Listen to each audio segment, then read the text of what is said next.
"Are you a Christian?" he would ask them. And if you're a Christian, stand up. And they would stand up, and he said, "Good, because you're a Christian, you're going to see God in just about 1 second." And then he shot and killed them.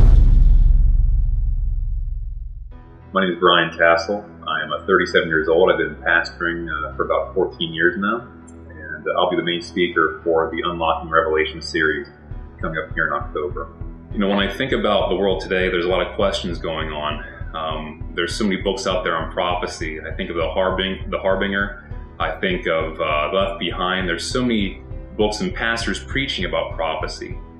The approach we're going to take in our seminar is not based on a book, but it's going to be based on the book, which I believe is the only book we can trust to learn about prophecy, and that's where it's contained, which is in the Bible. And so the Bible is going to be our textbook. It's going to be our rule of faith. And the model that I usually use in this series is that if it's not in the Bible, it's not for me. But if it's in the Bible, we're going to believe it, we're going to study it. And so that's the approach we'll take. The Bible and the Bible only will be our main source of information. You know, as we look at the world today, there's a lot of things people are afraid of. You know, people are afraid of calamities. We see natural disasters happening everywhere. They wonder, what's this mean? Is the world falling apart? We think of global warming, pollution. We think of economic crises that we've seen in the past 10 or 15 years especially. People are really asking questions. Now we look at terrorism, another thing that people are really afraid of right now. What's ISIS? You know, how do they play in the Bible prophecy, or do they really have a part in Bible prophecy? You can see just at this time this huge lightning bolt striking the crane in the middle of these thunder, rain, windstorms.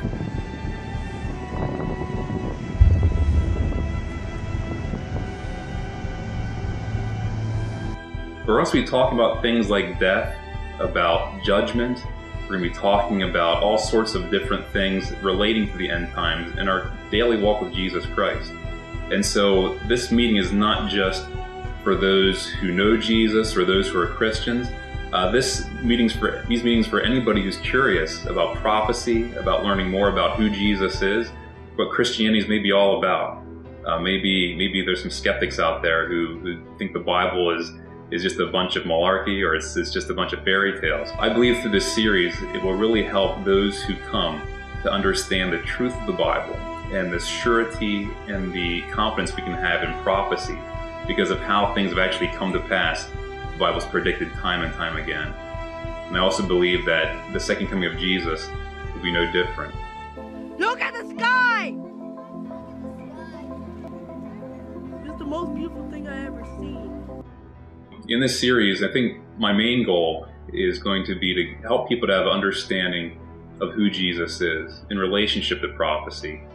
You know, Jesus is the key to everything in this life. Thursday morning outside the Highland Park Church. Most of them were here and there and everywhere. It's here that congregants find dozens, perhaps hundreds of dead birds. I realize not everybody who doesn't believe in Jesus will become a Christian. But just the fact that they might know a little bit more about the Bible, know a little bit more about Jesus to make a decision. You know, we just want to let people know that God loves them.